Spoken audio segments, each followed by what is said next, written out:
damn it. That's not. Hold on.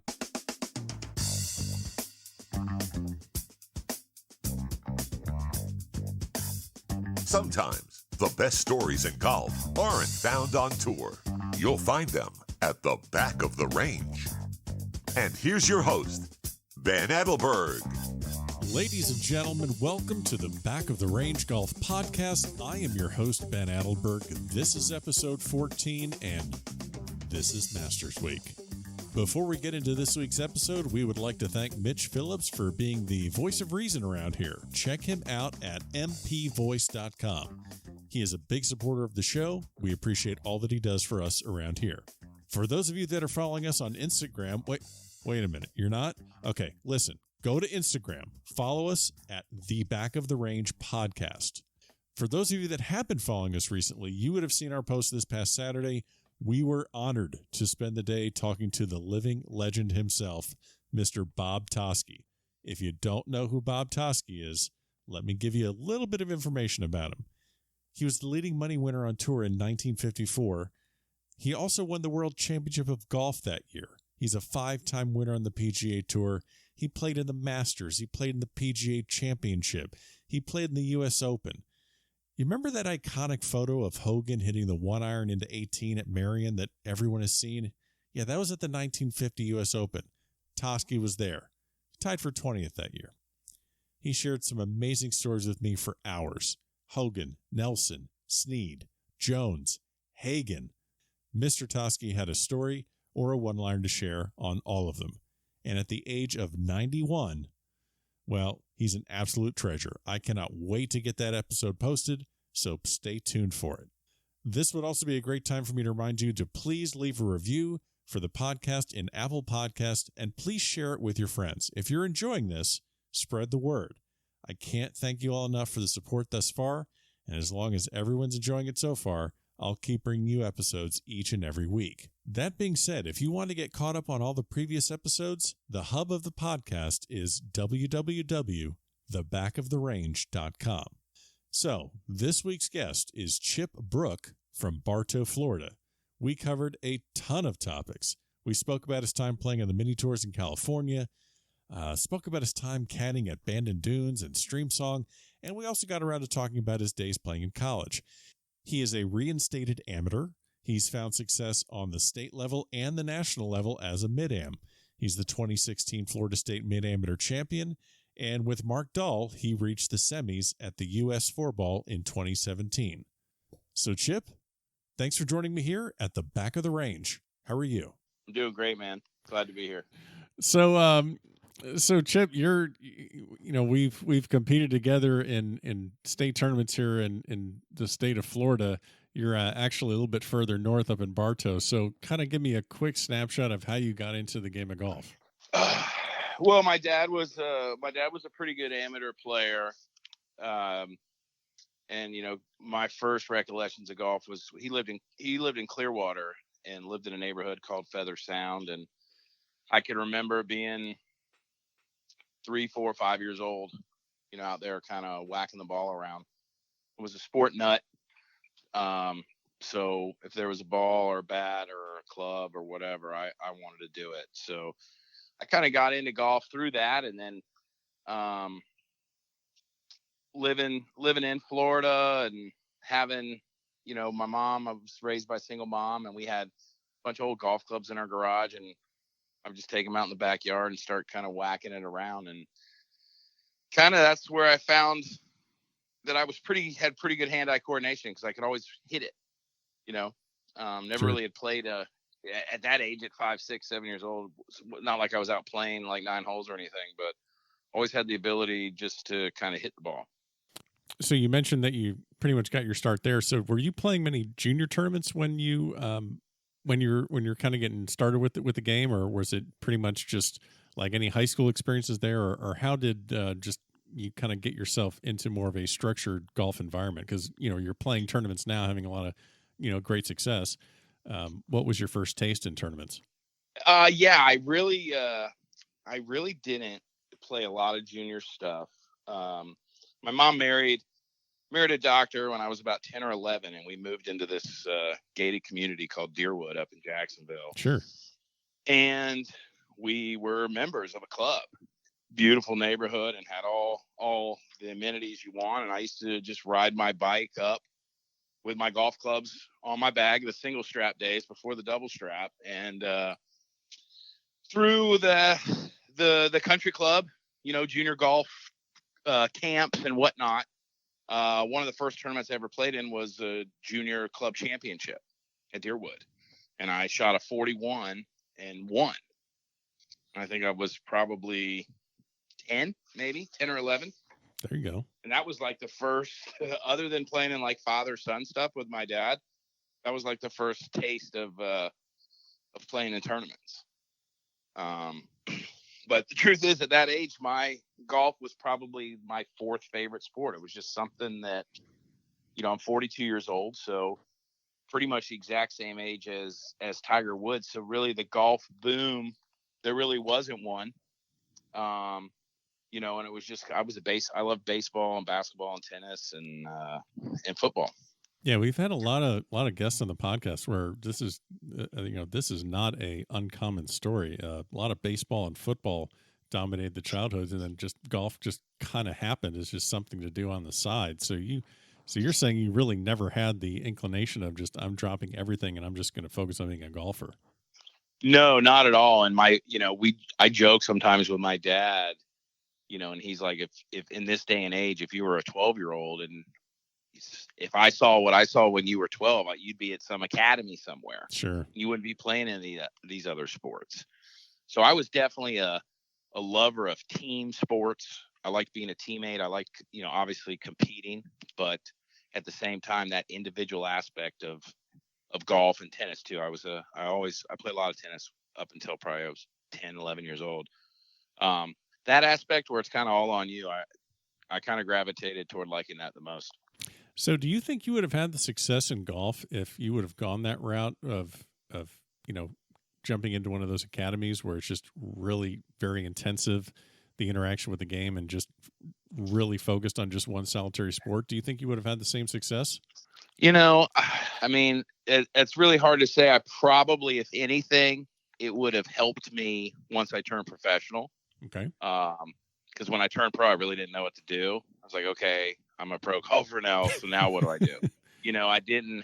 My structure was, I played high school golf. AJGA was not a huge deal. And I was living in going to high school in Northern Virginia. So yeah, there probably would have been some facets, but I could also, knowing my personality, see myself at age 13 or 14 being like, okay, I'm completely burnt out of this. Sure. And I've seen it a bunch. Yeah. No, I think everyone has, with just overexposure to the game, you just kind of see it in some kids. It's just not going to last.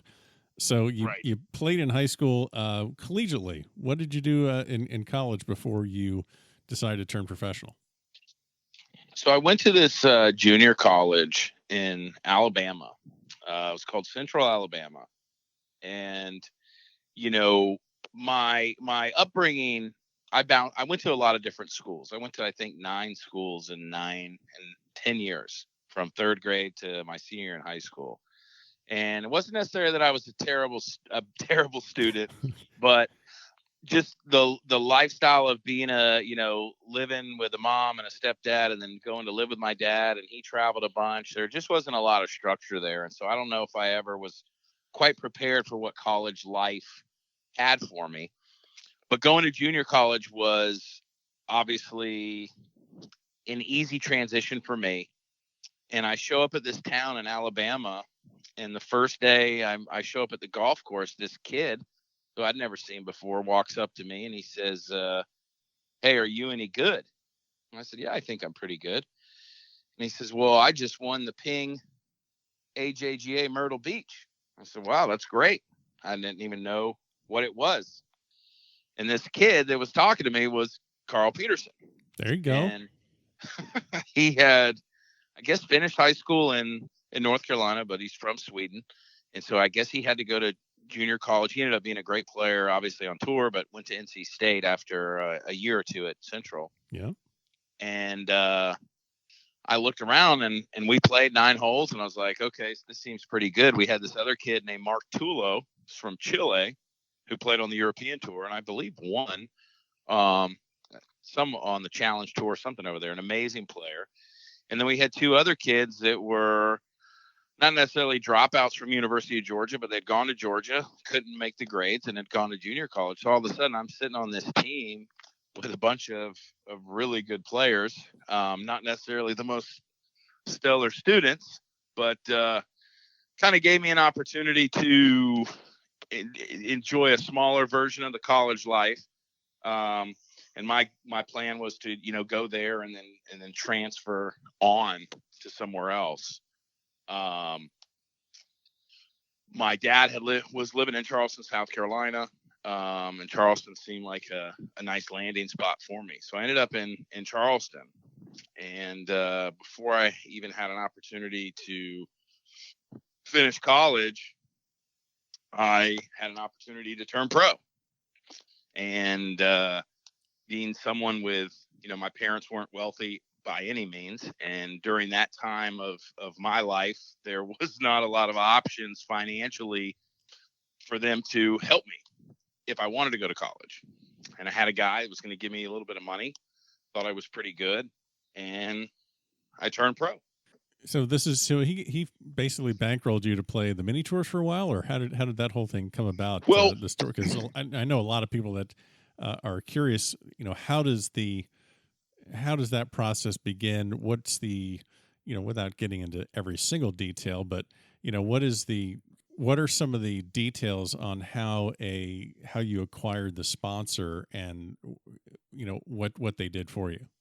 It's kind of a funny story. So I meet this guy at Kiowa Island. I was a cart kid out at the Turtle Point, and if you've ever been up there, there's a lot of wealthy people up there. Sure. And I had met this guy who owned some sort of sailboat company or this, that, and the other. And we played the ocean course one day. It was me and him and my dad. And I think I shot like 73, which on that particular day at the ocean course, to me felt like shooting like 61, because it was blowing about 30 miles an hour. I think I made like 6 birdies. It was just one of those days where, made a couple long putts and just played pretty well in my eyes, because that course is one of the hardest courses, or used to be certainly one of the hardest courses in the world. And we get done playing, and me, my normal 22 or 21-year-old self, we got done playing. I shook the guy's hand and I took off. Okay. And so, because really? I didn't realize my dad had kind of set it up. I didn't realize exactly what was going to happen. You didn't even know what you were walking into. You just thought it was you just thought it was a casual round of golf, and you actually were basically auditioning for a sponsor. My dad had kind of said, "Hey, you should see my son play," more or less. Okay. So the guy kind of tells my dad, like, "Hey, would he like to go play? And if so, what does he want to do? There's a Golden Bear Tour, and all of this stuff was happening." And when it was approached to me, I was my girlfriend at the time. Her parents had moved to California, and my mom had actually lived in California. And so when the guy said, "Hey, do you want some money to turn pro?" I basically said, "Well, do you care if I go to California?" Because I really don't think that Charleston, South Carolina, which is a fabulous city, is the best place for me to try to be a professional, because of, I don't know how else to say this, but I mean, I love to have just as much fun after midnight as I did when the sun was up. So I'm starting to understand what you're saying. So there was too much of the local flavor. You needed to kind of get out into a bubble, is what you're saying. Correct. I mean, I realized that, again, I have a lot of friends that were in Charleston. We had a lot of fun, and their bankrolls were a lot stronger to survive that kind of lifestyle than mine was, for sure. And plus, I really wanted to be great. Right. And so I kind of knew, like, there's no way that I could try to manage both, because I could go down to Charleston to have a beer and dinner, and the next thing you know, it's 1:30 in the morning and I'm at a bar. Well, I was just going to say before we moved on in this interview, before we moved on to the portion that we talked about your super serious professional career in California, do you think you could give me just maybe a hypothetical evening in Charleston that you may or may not have experienced that might be, somewhat what you're saying, a little bit of crazy? I mean, hypothetically, we don't want to. Yeah, hypothetically. There's a place, and I think I can say the name of it because it doesn't exist anymore. But one of my favorite spots in Charleston was called Charlie's Little Bar. Oh, that's right across from the street. That's right across the street from where the church used to be, right? Yes. Got it. Okay. And so I was friends with some very popular people in that city, and we were at a bar one night, and this bald dude walks in, and I happened to be wearing, probably shorts and a shirt with the Kiowa logo on it. And he's wearing like a shirt with the Augusta National logo. And he starts talking about golf and this, that, and the other. And one of my buddies is there and it's like, oh man, this guy's unbelievable. And he really starts kind of like bragging me up or whatever. And the guy's like, well, we're staying at Kiowa. And I said, what do you mean? And he says, well, with the band. I said, what band?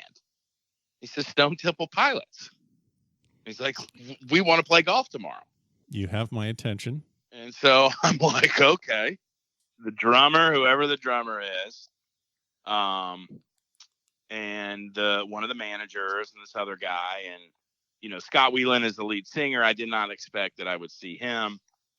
So fast forward to the following day, I'm excited. I'm telling everybody like, hey man, I'm going to the show tonight and I'm going to play golf with these dudes because, having bands and managers and people show up at Kiowa to play golf is not an uncommon thing. James Taylor. There's a bunch of guys lived out there and love to play golf out there. Yeah, but this is 90s alternative, and when you're this is 90s this is our age. Like you and I are the same exactly. age. This is the height of it. Yeah, correct. Yeah, the height of it. And one of my favorite bands, and in 1995, I weighed 195 pounds and I had short hair, and people used to tell me all this time I used to look like the guy from Stone Temple Pilots, and they were obviously one of my favorite bands. So I'm super stoked, the whole thing ready to go. And we come up to play golf the next day. It's like 2:00 in the afternoon, and no pre-cell phone. The phone rings in the pro shop. Guy hollers out, "Hey Chip, you got a phone call?" I go up and it's the manager. I can't remember his name, and he's like, "Hey man, we can't find Scott." Oh shit. So we gotta, my drummer wants to come out and hit some balls. He's asked if you'd give him a lesson, but like, we got to find him. Apparently he was, he'd gotten out. Okay. So this was the afternoon, but they had a show that night. Yes. That you were going to go to. Yes. That I went to. That you went to. Okay. Well, all right. Oh, they found him. Okay. They found him. All right. They found him.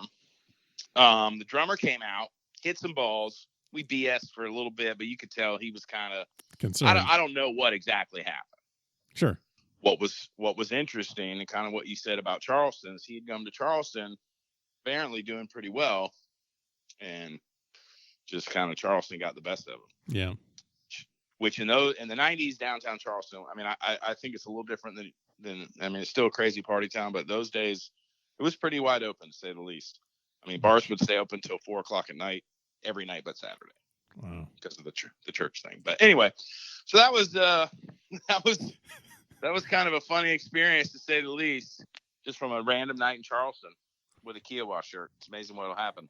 Oh yeah.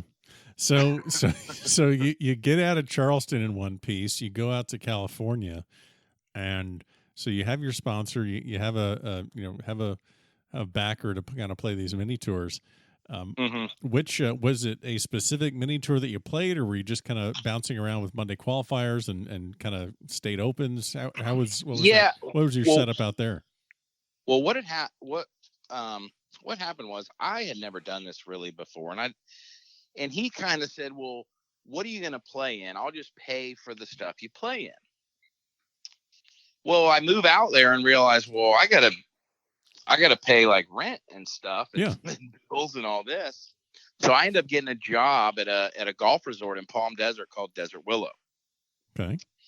And my deal with this guy was that I'll get a job at this golf course, and I'll do be like an apprentice, and then you pay for all my tournaments. And then if I get to a certain point, we'll go further, because what I didn't realize is that it's a $50,000-$60,000 commitment minimum of anybody that's going to offer you money. And this guy was like, here's 15,000. I was like, oh, no problem. I'll be, I'll go Monday, qualify, and be on tour in no time. I mean, I was so naive to, A, how hard it is, and B, how good I wasn't. I mean, I was good, but, shooting 64, yes. Shooting 64 followed by a 63 and then another 65. I was not at that level, nor did I, and that happens a lot. People are like, oh, my son's really good, or you're really good, you should go turn pro. Well, when you're out there playing against guys who are playing for their mortgage, their cars, their lives, and you're just kind of on an open checkbook, it's a hard dose of reality. Yeah. But fortunately for me, I had a job. And at the first couple of years, that job allowed me kind of stress-free to kind of play. So I played there was a tour out there called the Pepsi Tour. There was the Golden State Tour, the State Open. And then because I was a member of the Southern California PGA, I could play in some of those things. And I basically parlayed that into winning a tournament at my home course, and then shooting 62 in a summer series event at a place called Desert Falls, set the course record on the final day. And 3 days later, I had guys basically saying, you need to quit this job, and I'm going to pay for, everything. And that's kind of when the Gateway Tour came about. Sure. Okay. Now, if you remember Gateway Computers in 1999, 2000, I think the Gateway Tour. I think I have one in the corner in the office here. Yeah. Might have one around there. Shit. Well, you get one if you join the Gateway Tour. They get you. I can't remember if I got a laptop or a laptop bag, because it was one of those things where you had to pay $16,000 in advance. Yep. Very similar to the Golden Bear down in South Florida. You just pay for it. You pay for the series of events, and you just pay up front the whole thing. You pay up front the whole thing, and if you can't make a tournament, they try to sell it for you. Right. So I had a guy that was going to pay for me to be on the tour and then pay me a few more $1,000s in expenses. And again, I completely underestimated the true cost of what it takes to do all of these things. But went out, first tournament on the Gateway Tour, played super nervous, really tight, because there was a lot of really good, flooded with every All-American that came out of UNLV was there, like Chris Riley, Jeremy Anderson, Charlie Hoffman, like big dogs. And I was like, okay, this is the real deal. This is what I want to see. I want to find out how good I am, really. Because I was playing a lot of little things and I could win, but my goal wasn't to be a mini tour player. I wanted to be on tour. So show up first tournament, missed the cut by a shot. Played super nervous and could obviously pick 6 or 7 shots that I left in the bag. So I said the next week, I'm just going to play carefree. And I end up shooting like 65, 70, or 65, 71, 70, something like 8 or 9 under for the week, for a 3-day. Got to play with Charlie Hoffman and Jason Allred the last day. I felt pretty good about myself. Made a check. Sponsor was happy. Come roaring into Q, play the season. Come roaring into Q school, ready to go. Because for those younger guys listening, back in the day, there was Q school for one tour only. Yep, and that was it. And you went, and if you could make it the third stage, you had some status, but it was just a total free-for-all. And went to first stage and played good, but had a 74 in the third round, and I missed it by probably 4 or 5 shots. I don't remember exactly, but it's kind of one of those things where, hey, it was my first full year out, no big deal. My sponsor was all on board, ready to keep going. And then 9/11 happened. And then the sponsor who told me that he had unlimited funds, all of a sudden all that stuff started changing. Yep. So he kind of said, here's some money, whatever it was. This will get you in like 4 or 5 more. Hopefully you can play your way into Q school. No hard feelings, or whatever. And so again, another me being not really wise to the ways of the world and everything that really goes into being a professional golfer, which really the golf is the least of the things you have to be prepared for.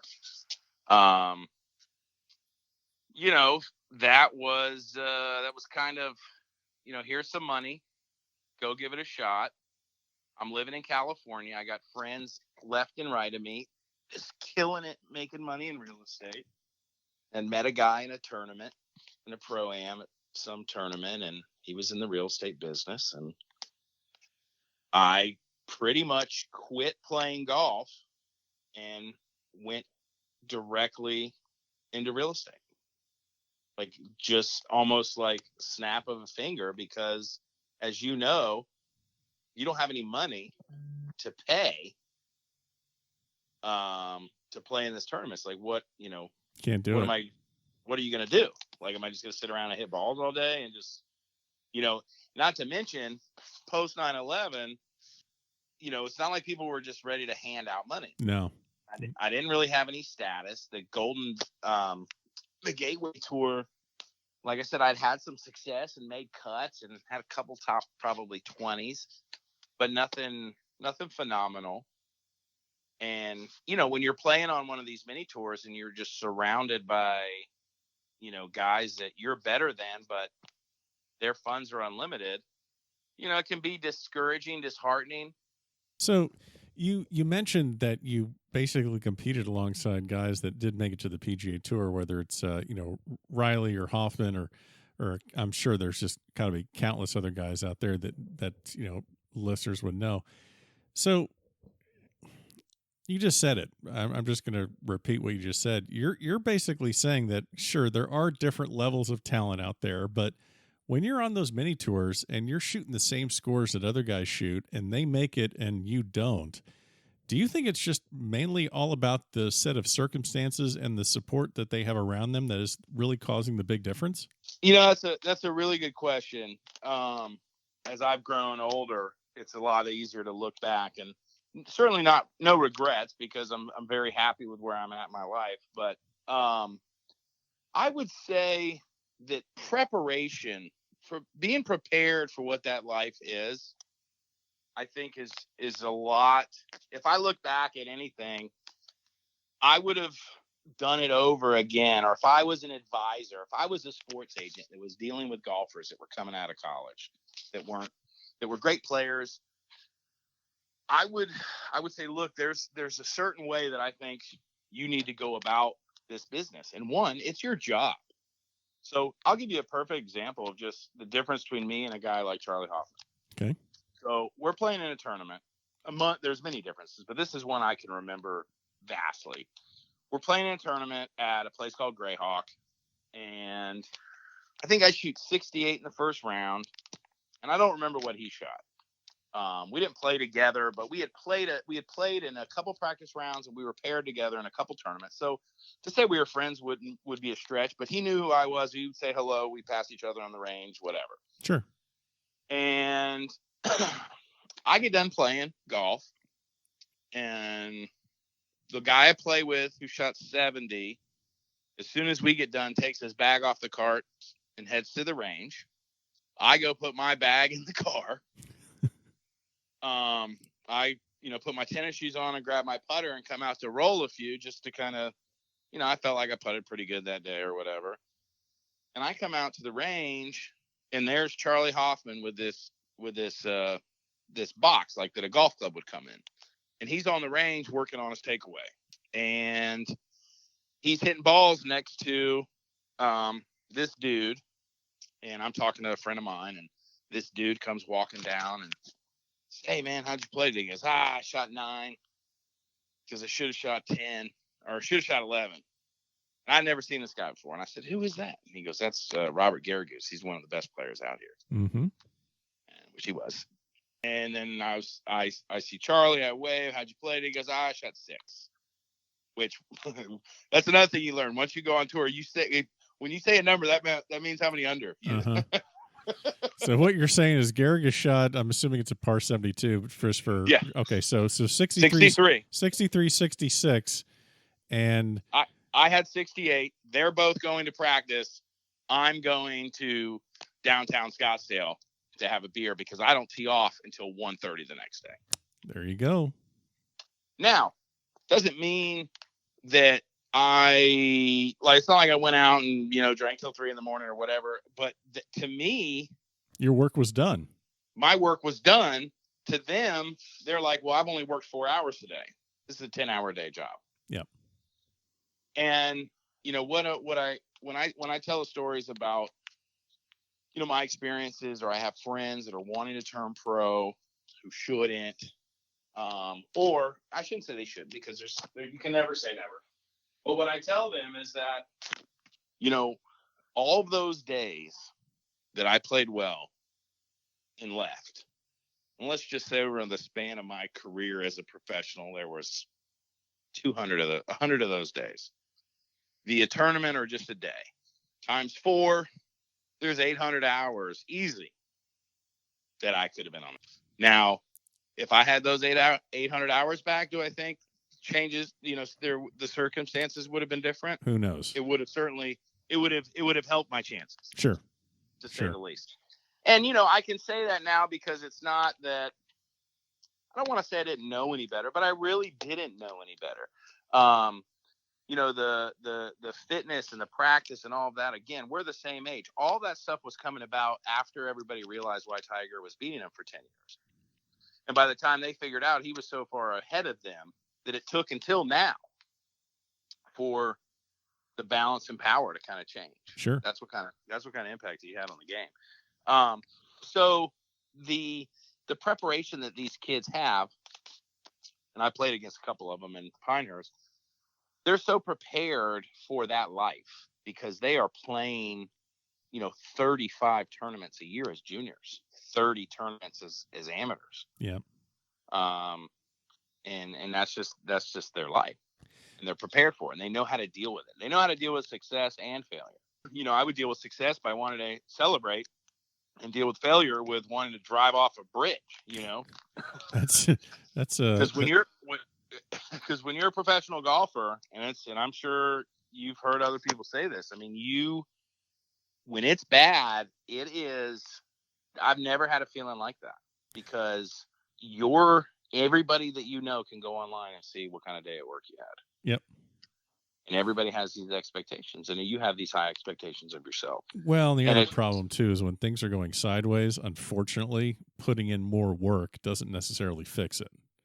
Correct. And that's a terrible feeling. Yes. When you try harder, it makes it worse, and you don't even know where you're at or where your problems are, what's going on. So, or you put on the work and everything feels great, and you get on the first hole and you snap hook it out of bounds. Yeah. And then you're like, okay. So I'm glad I spent those 5 hours working last night. So let me put you in this situation. Right now you are Chip Brooke Incorporated, and you are in a financial situation where you run into a up and coming collegiate player. You kind of see where things are going to go, that maybe they're a sophomore or junior and they've had some success, and they're going to turn pro, and you're in a position to sponsor this person. I guess we have lots of questions here I can go with. So question A is, would you even do this? And if you did support this person and bankroll them, how would you set up the arrangement? Like for listeners of this podcast that are considering turning professional, that are collegiate players, and they may have a similar situation. Some guy at the range or some guy at the club is offering to bankroll them. What's the ideal situation for the player? What's the ideal situation for the investor? What can you recommend in that situation for both sides? Well, I think from an investor standpoint, it's not a good investment. But what you're investing in is a person.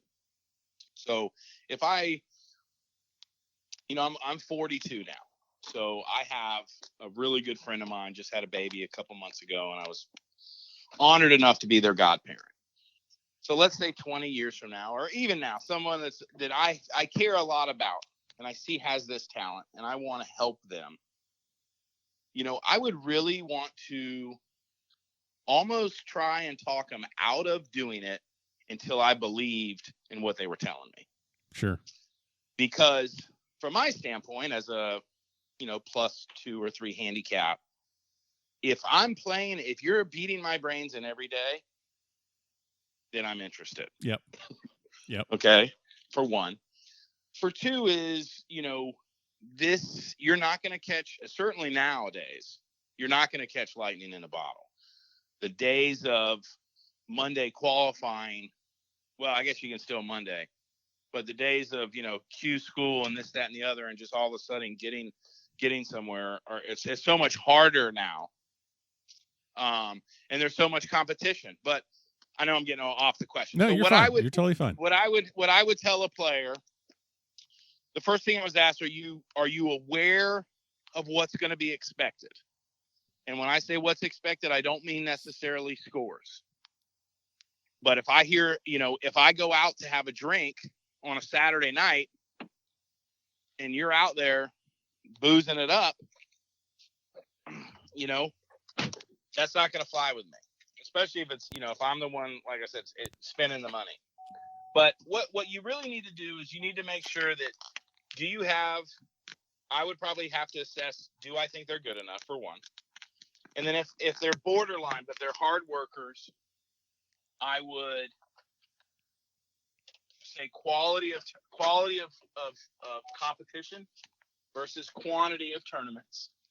I know a lot of people believe the more they play, I'm not a big believer in, if you're trying to make it, playing in 1 and 2 day events.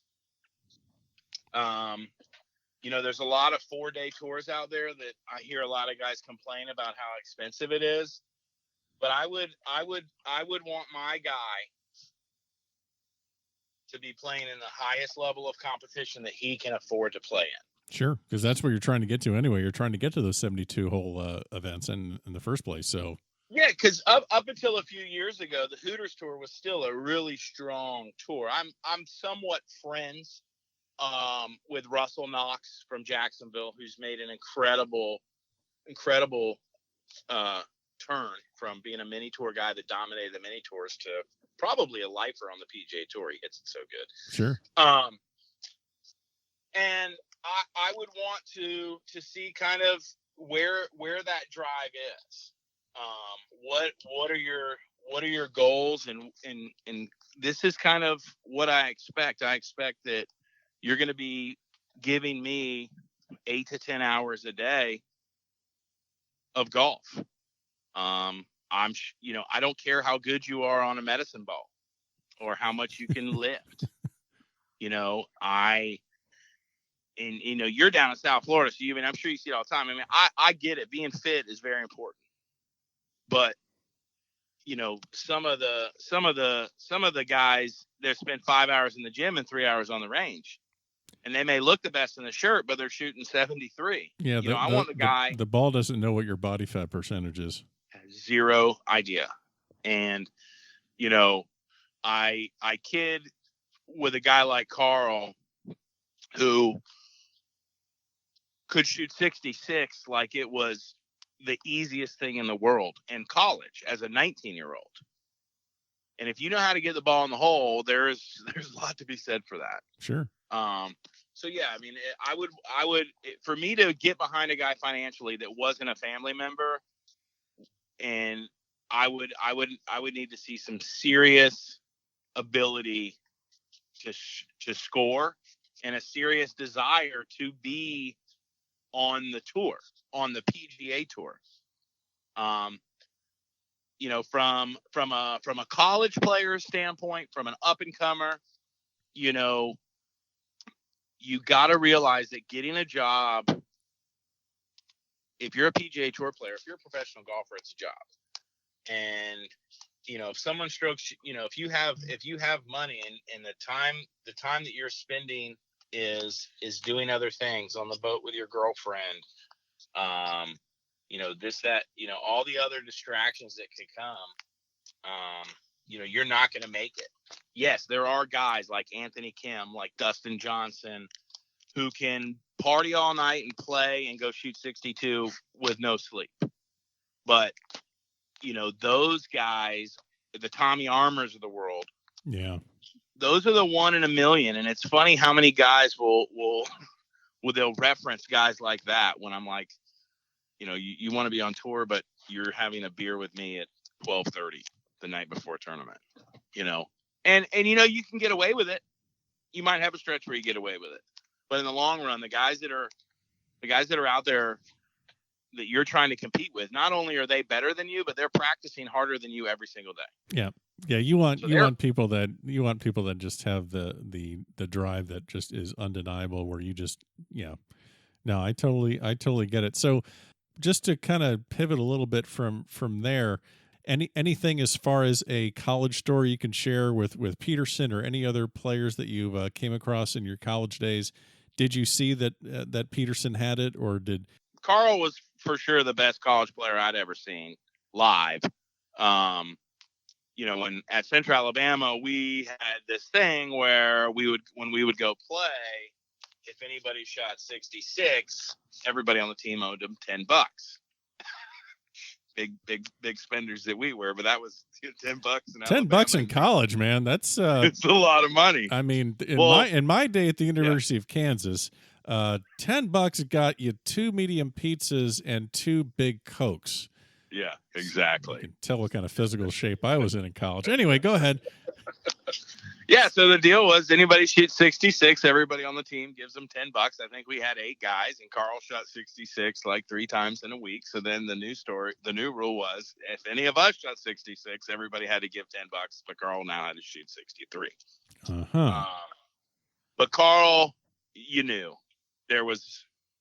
it because I don't know if you've ever seen him play live, but he hits his swing looks identical. He's a little bigger nowadays than he was then.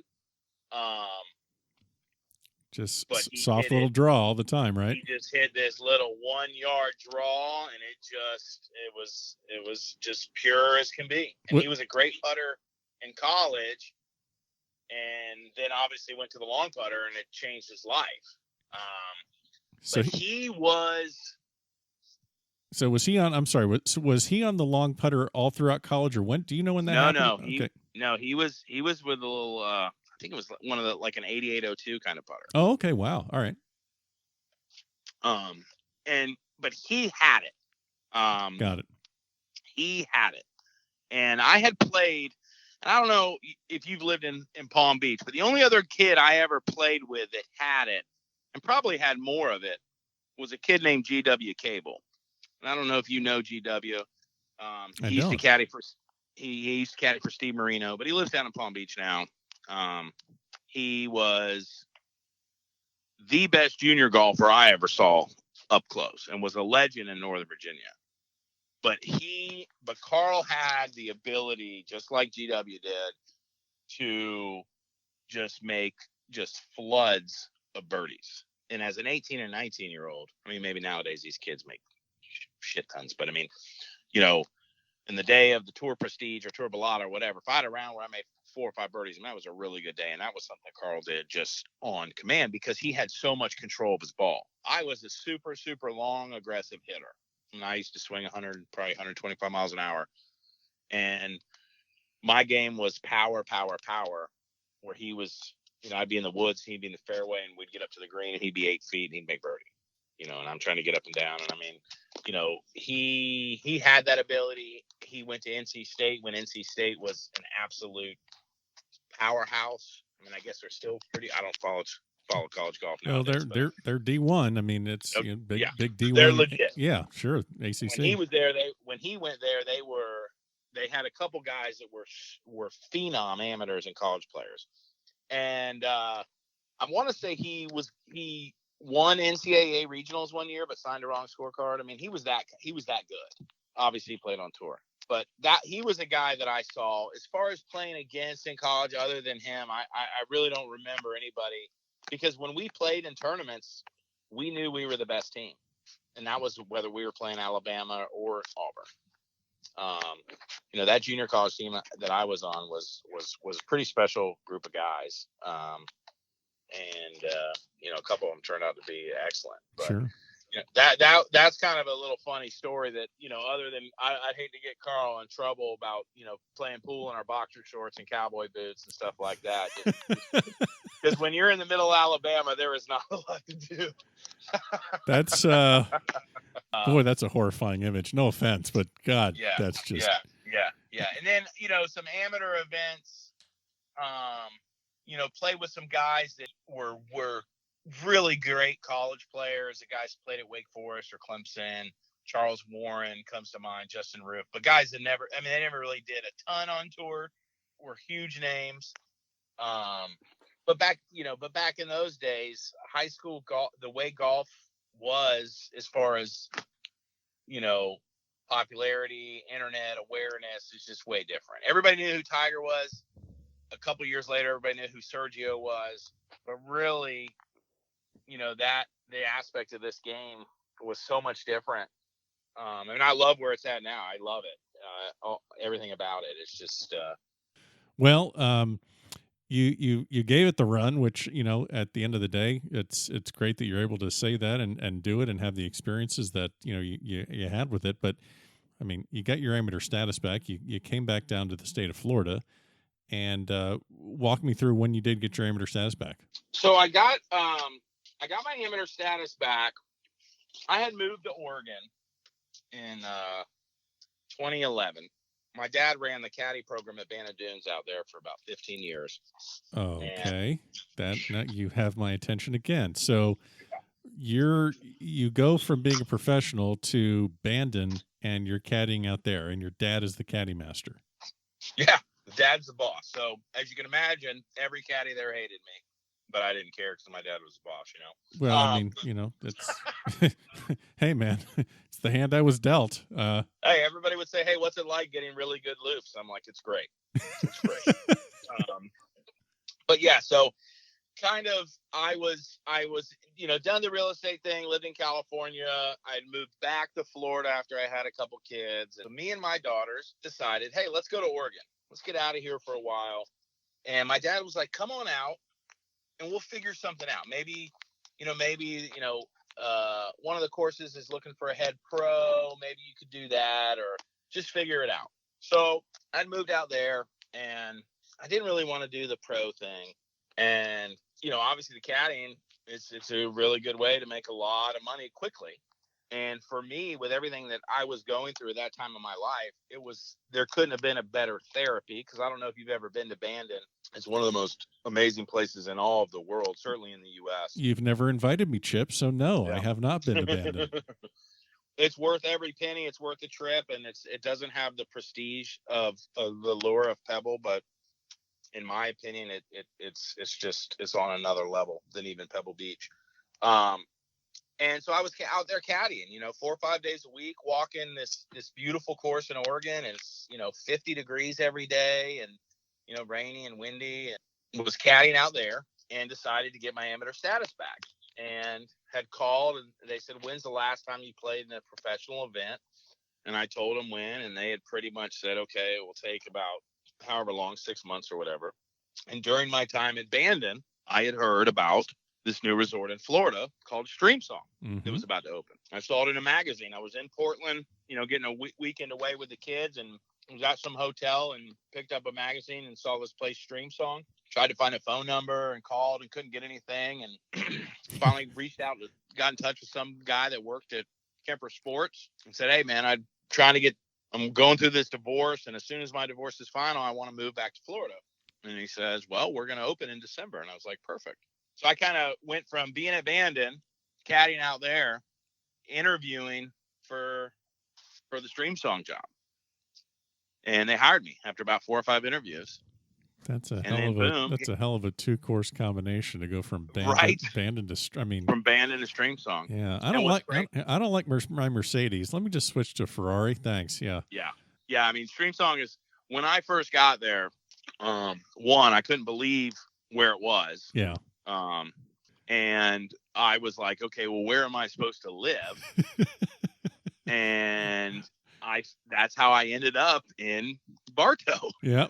It's so funny. It's so funny because, Streamsong's great. I've been there. I've played the blue and the red. I've not been to Bandon, but the picture, and I've not played the black yet at Streamsong, and the pictures are amazing, and the facilities are amazing. But I always tell people, I'm like, it's a little bit of a process to get there. It's a little bit of a thing, and they don't get it. And then, correct me if I'm wrong, there's not a fully stocked gas station within 30 minutes. Is that right? That's correct. Yeah.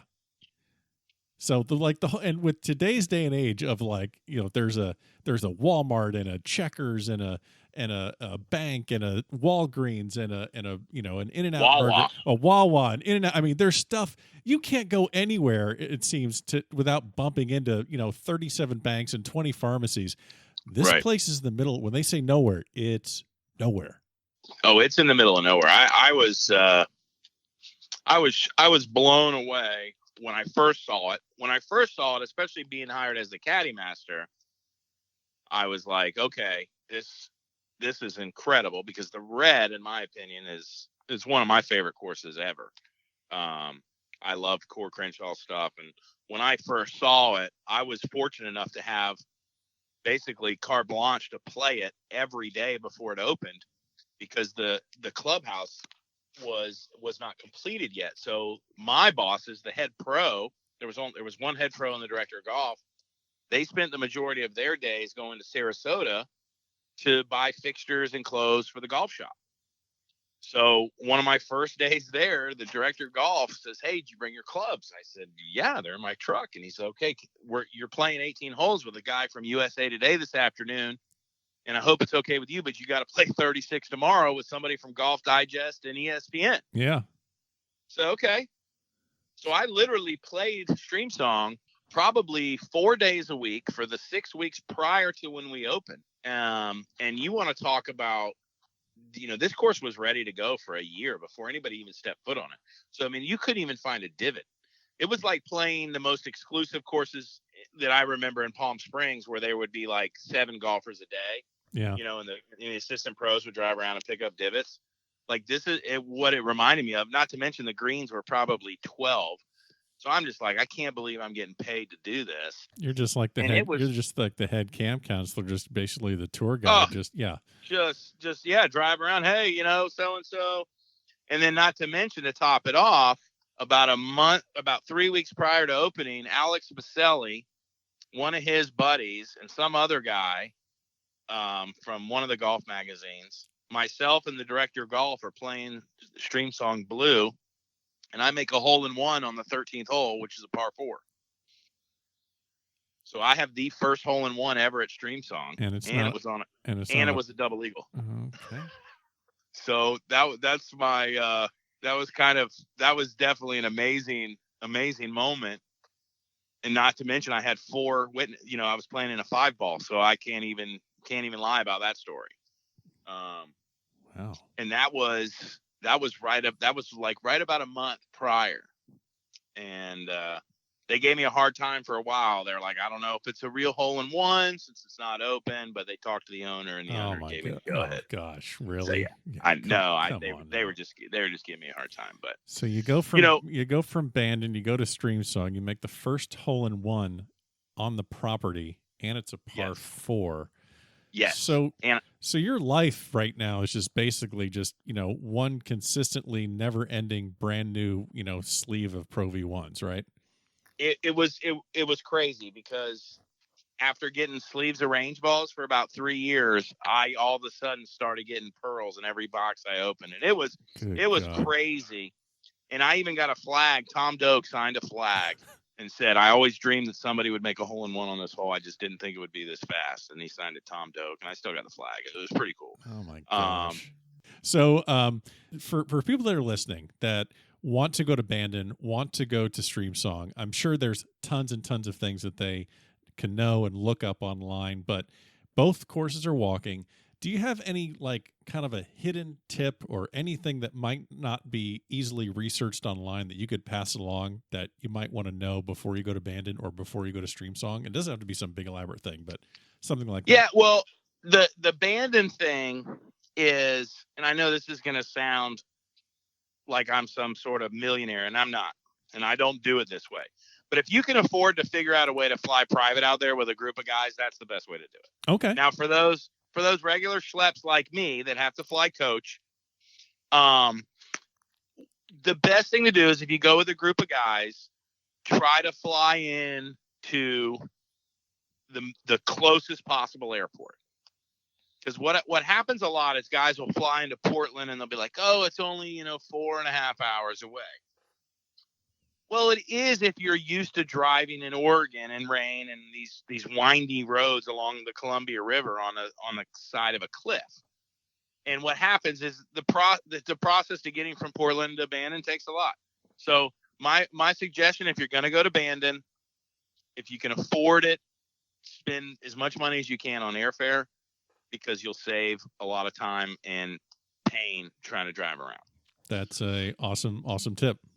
Now, as far as Streamsong goes, the funny thing about Streamsong is when they first built it, they were like, okay, it's in the middle of nowhere. But I think one thing that which hurt them is they built a hotel that was so big. So the hotel was kind of bigger than the golf course. Right. And that puts a lot of pressure on guys to sell out a hotel. But what will happen is guys will come and they'll play Streamsong and they'll stay at the hotel. And then they'll go to Tampa one night maybe for dinner, or maybe they're flying out of Tampa. And as they're driving to Tampa, they realize, oh, shit, we can get here in an hour. And so the next time they come, maybe they stay in Tampa, or maybe they stay in Lakeland. Maybe they stay an hour away versus, not that the hotel isn't nice, because it's an amazing hotel. It is. I've stayed there. It's excellent. Yeah, it's really cool. But as I'm sure you experienced too, there's a lot of space there that I think the idea of them building the hotel was they were going to have these giant conferences, like these companies would come in. But once you get on the golf course, that's a golfer's paradise. That's for dudes that like to golf. It's not, and no offense to like Reunion Resort or any of those other places that have these conferences like the World Marriott. These courses aren't just hit and giggle and get on a car. This is for like guys that really like to play and appreciate architecture and blah, blah, blah, blah, blah. And I think what happens is people will go to the hotel on a particular weekend and there's, it's dead and everything's closed because, it's the time of the year where maybe not everything's open, or maybe they don't want to just be stuck at the hotel. Because once you're there, as nothing against Lakeland, but it's not like going to Lakeland is like going to Miami or going to Tampa. And Tampa's fun, and Clearwater and St. Pete. And, I think that's kind of, the one thing that if Streamsong had to do it all over again, they would probably start with more of a cottage style ski lodge kind of golfers playground kind of place than a monstrosity of a hotel, because it's hard to go stay there because, like you said, what are you going to do at night? Yeah, and the other thing that I see there that Streamsong's doing is, I'm on their mailing list, like I'm sure you are, and a lot of people are in Florida.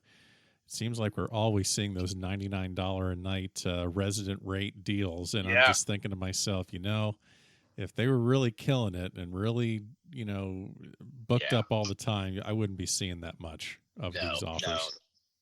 No, they basically are, and it's one of the things. I don't know how much you know about Mike Kaiser, what kind of guy he is, but Mike Kaiser, who founded Bandon, was a self-made billionaire, had a recycled greeting card company, and he sold it for $1 billion. And he happened to love golf, and everything about Bandon Dunes that comes out because everything is less is more.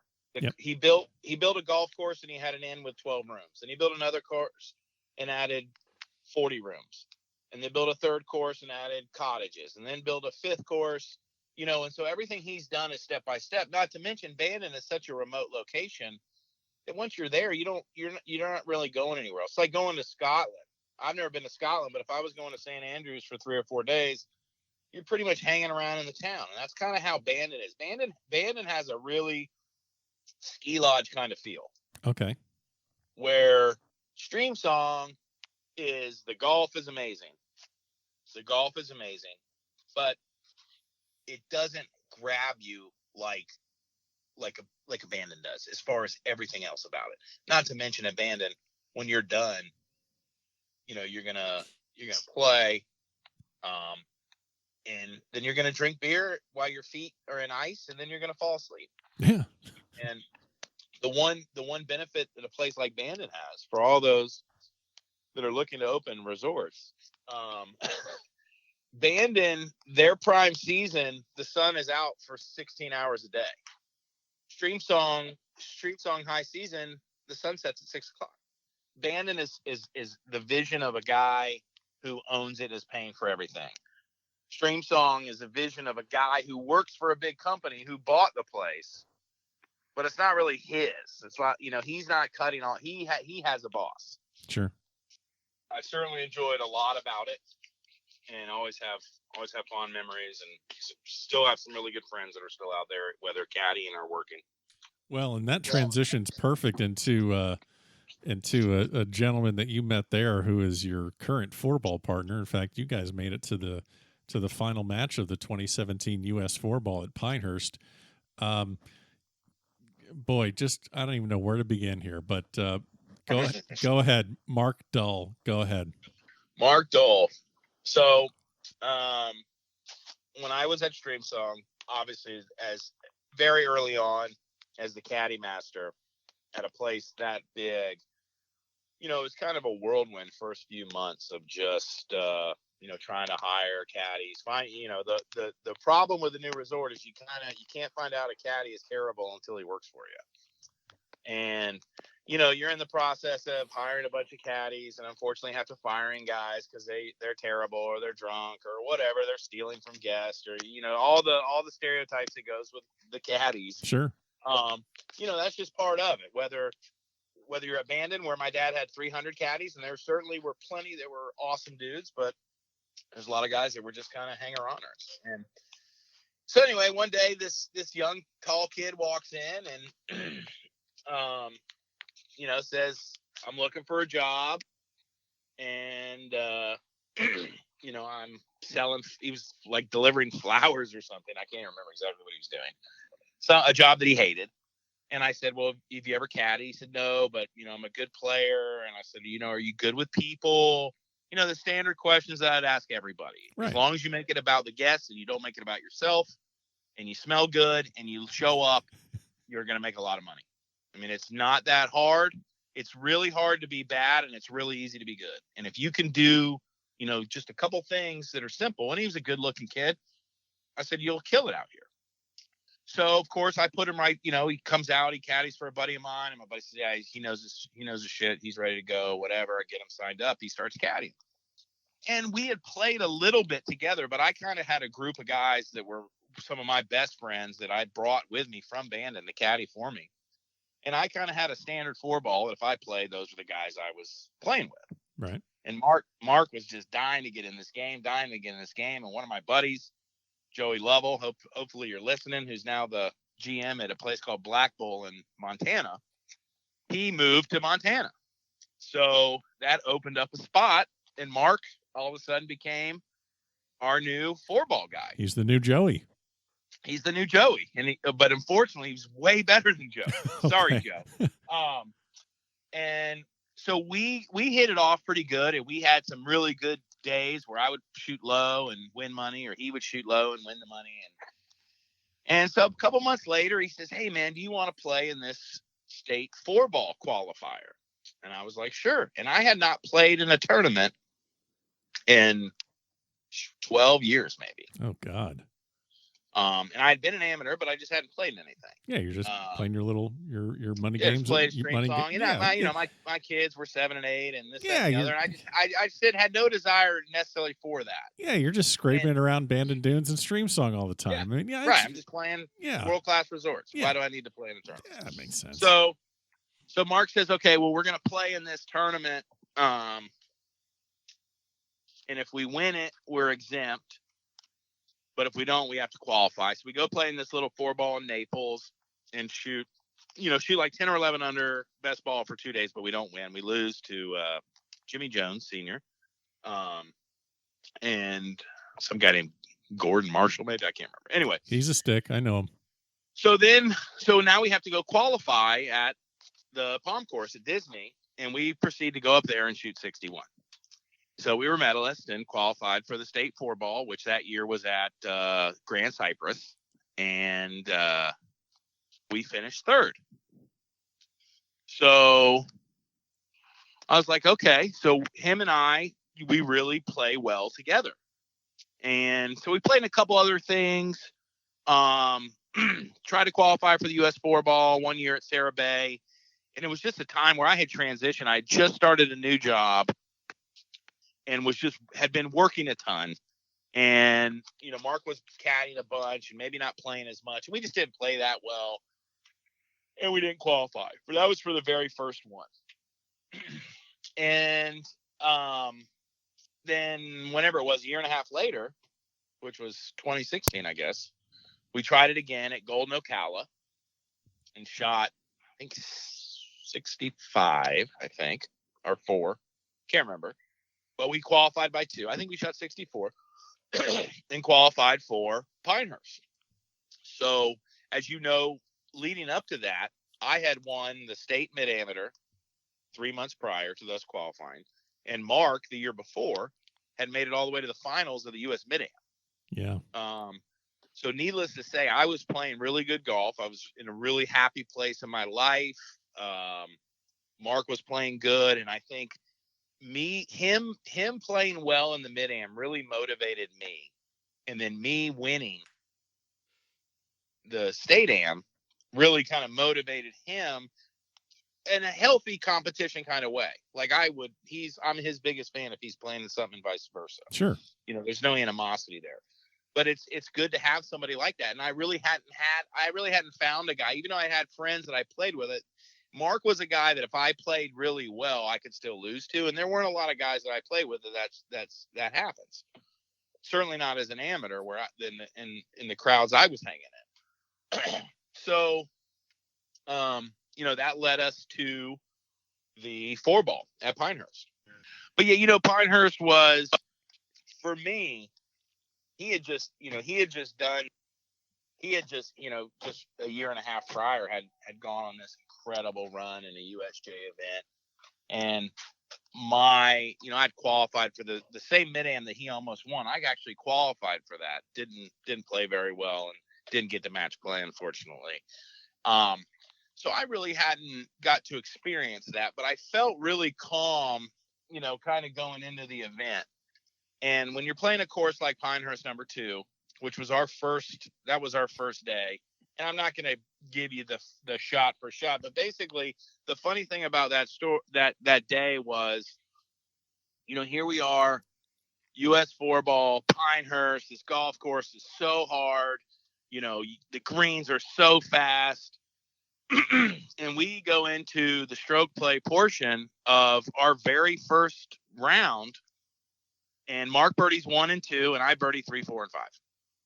There you go. And we are 5 under through 5 holes, and we're walking to 6. And my buddy, who's caddying for me, jokingly says, "Well, I guess we're playing match play."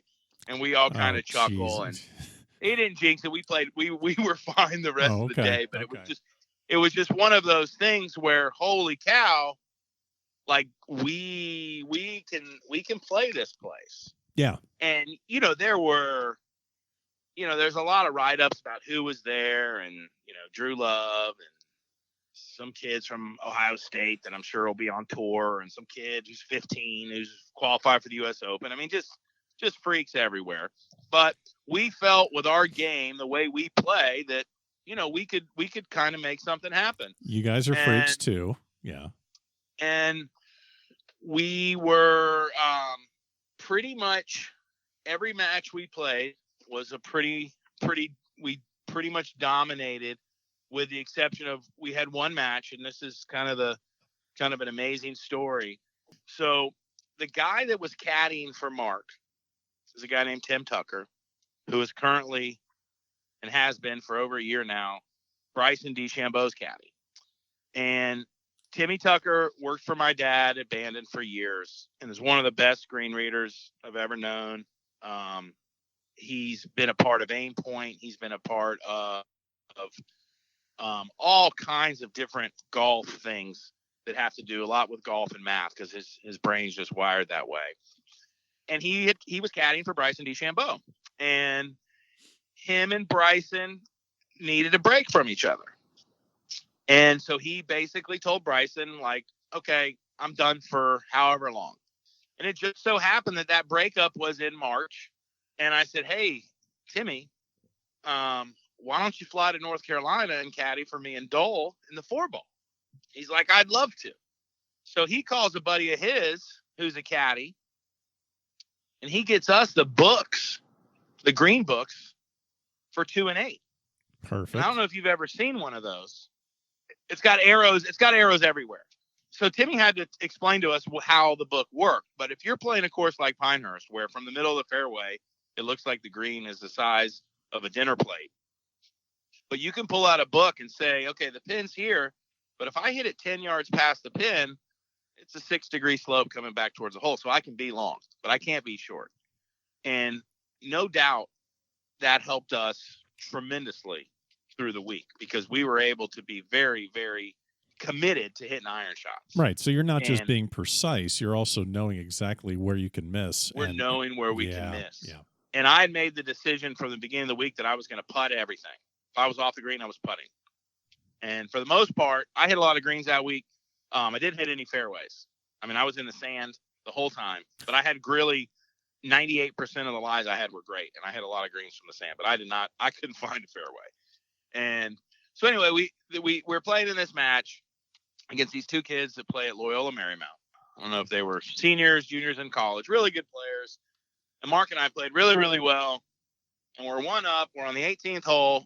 I've got about a 4-footer for par. Marc's got like a 20-footer for birdie. And this kid has like a 60-footer from the back of the green for birdie.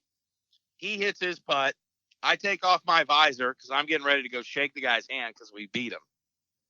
And as I'm walking towards Marc, this ball comes over the hill and it's about 20 feet away from the hole. And I stop looking. And I'm looking at the crowd behind the 18th green. All of a sudden, there was, oh! And I'm like, I turn around and the kid's fist pumping. And he canned it on us. And I'm like, you've got to be kidding me. Like, I don't wish any bad on any golfer, but like that is. But you're not rooting for him. You don't make that putt. Yeah. You don't make that putt. And so all week in practice rounds and during the round, Marc had not been hitting driver on number 1 for whatever reason, I said, man, you got to hit driver on 1. It's like, I'll make par, but like, we're not losing to these guys. And Marc was dialed in at that point. He had the perfect amount of whatever he was drinking that day going. So he was focused and ready, and he just smokes it. If you know Pinehurst number 1, after about 235 off the tee, it gets really tight. So I would just I'd hit 3-iron in the fairway, and it would leave me a pitching wedge or a 9-iron, depending on the pin, pretty much every day that we played. Marc pipes one down there, just perfect, about 70 yards, hits it 4 feet, makes birdie, and we won. And that match sent us into an afternoon match where we annihilated these guys. I think we beat them 5-3. We were 7 under, and that got us to the final match the following day against 2 17-year-olds. One is committed to Alabama, and the other one's committed to SMU. And it was an impressive display. I hope we get to play them this year. I can tell you that. Yeah. But they were when I told you earlier about how I love where golf is, like you see those two kids play, and it's exciting because a combination of talent youth and confidence is fun to watch. And those kids had all three. Like, they know they're good. And I can remember, the days where you're walking like that because you know you're good. And those kids had it. And it took them, took an 80-footer on the 8th hole and a 40-foot eagle putt to beat us. But, I mean, that's how, how golf goes. But it was a hell of a ride. And, I mean, I couldn't, I wouldn't want to do it with anybody else. And we really feed well off each other. And anytime that he was ever in trouble, I bailed him out. And anytime I was ever in trouble, he bailed me out. That's the way you got to do it in 4-ball. Yeah. But as far as the shortest version, great Marc story I can tell you is before we were playing in the state 4-ball and had gone out that night before, and Marc and I got separated, and I was ready to go back to the hotel. Had no idea where he was, and got back to the hotel, sent him a text and said, we tee off at 9:35. I'll have your clubs. Just make it if you can. And at about 4:30 in the morning, he comes into the hotel, doesn't know where his phone is, thinks he left it like on some grassy knoll somewhere. We play the tournament. We play around and go play the next day. And we're about to leave town.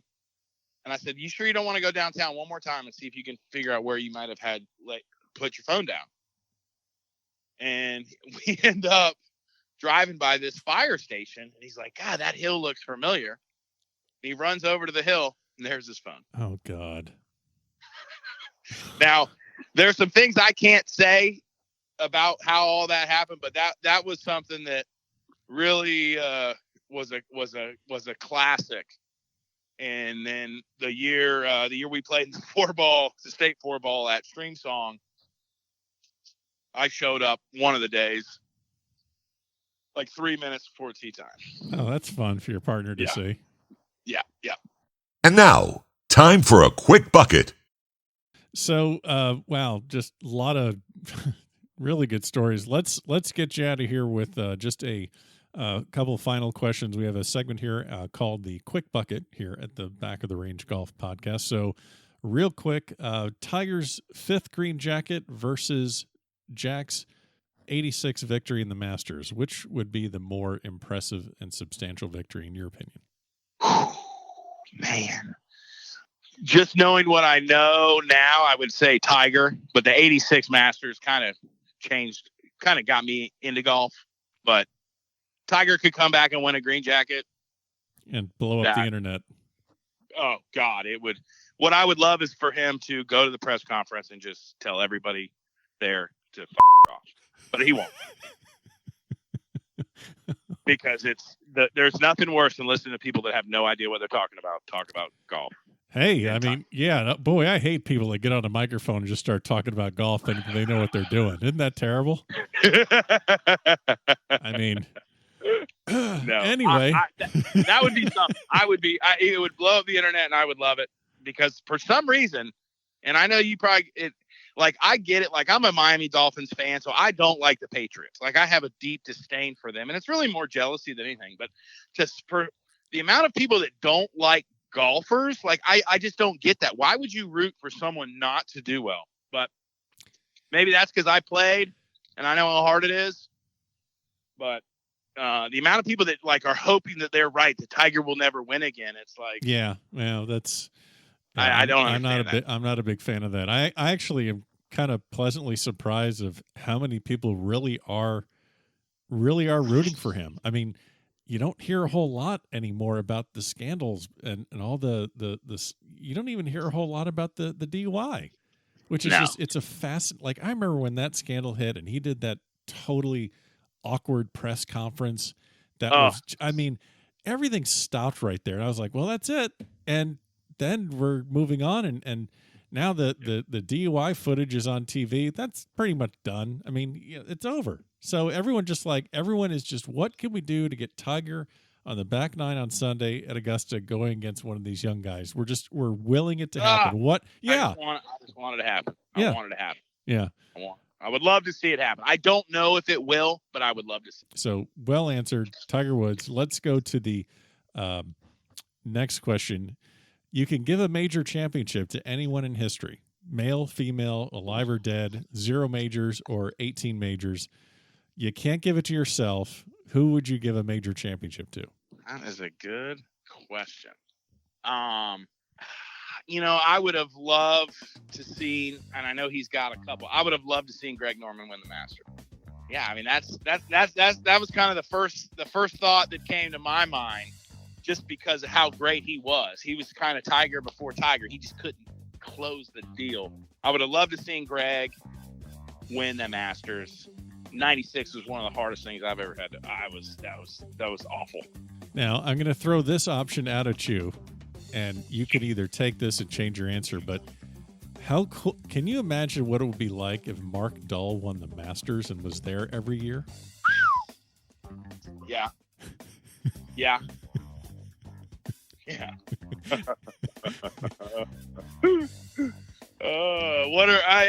How strict are they? I'm just kidding. Yeah. So there's that one to think about. That would be something. Yeah. That would be something. Yeah, I guess I could have gone with someone like that, but Greg's Norman was the first thing that popped in my head. No, that's a great answer. Mine's more just, oh boy, that'd be. I would have no shortage of content if I can talk to Marc Dull every year. So. Oh my God. But again, appreciate the time, and we'll be seeing you at some of the tournaments around the state of Florida, and we'll do it again. You got it, man. Love to. And there you have it, another great episode here at the Back of the Range Golf Podcast. Special thanks to Chip Brooke for joining us this week. We have a Masters giveaway contest going on right now on Instagram, so get over there today before the first round starts. Remember, you can find us on Instagram at the Back of the Range Podcast. We will see you next week at the Back of the Range.